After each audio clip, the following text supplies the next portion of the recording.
Und unser Militärexperte Guido Schmidtke ist bei mir. Guido, du hast hier die Situation insbesondere im Osten der Ukraine, wo ja die ukrainischen Truppen extrem unter Druck stehen, noch mal näher angeschaut. Ja, und die Situation eskaliert momentan gerade wieder.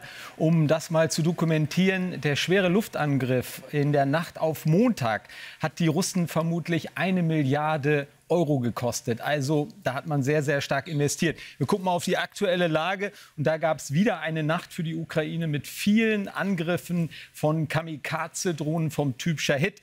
74 sollen da von den Russen auf die Ukraine abgefeuert worden sein. Die ukrainische Flugabwehr hat nach eigenen Angaben 60 abgefangen. Auf der anderen Seite aber auch Angriffe durch die Ukrainer, auch hier mit Drohnen.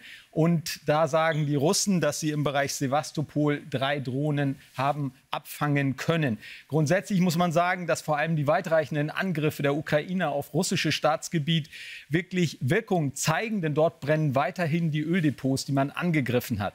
So, und jetzt gucken wir mal auf den Donbass. Dort ja wirklich das Hauptkampfgeschehen, vor allem in den letzten Tagen. Dort versuchen die Russen weiter vorzurücken auf Pokrovsk und erzielen da auch sehr, sehr schnelle und starke Geländegewinne. Und da gibt es dann aber unterschiedliche Meinungen zu diesen Geländegewinnen. Wenn wir uns das mal ganz genau angucken, die Russen haben es inzwischen geschafft, bis auf 10 Kilometer an Pokrovsk heranzurücken.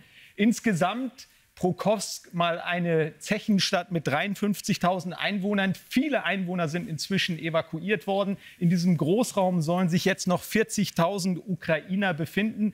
Und die Russen versuchen wirklich mit Macht entlang dieser Eisenbahnlinie Richtung Pokrovsk, ein wichtiges Logistikzentrum, vorzurücken. Auf der anderen Seite gibt es aber inzwischen auch russische Militärblogger, die sagen, möglicherweise ist das alles auch nur eine Falle der ukrainischen Streitkräfte. Denn wenn man sich diese Tasche anguckt, sind natürlich nördlich und südlich diese beiden Flanken extrem verwundbar, wenn man das von der russischen Seite aus betrachtet. Und da sagen dann die Militärblogger, dass man möglicherweise dort von ukrainischer Seite einen Gegenangriff starten könnte, um die russischen Truppen dort vor Pokrovsk einzukesseln. Und Präsident Selenskyj hat gesagt, dass auch Nachschub schon unterwegs ist dort in den Donbass.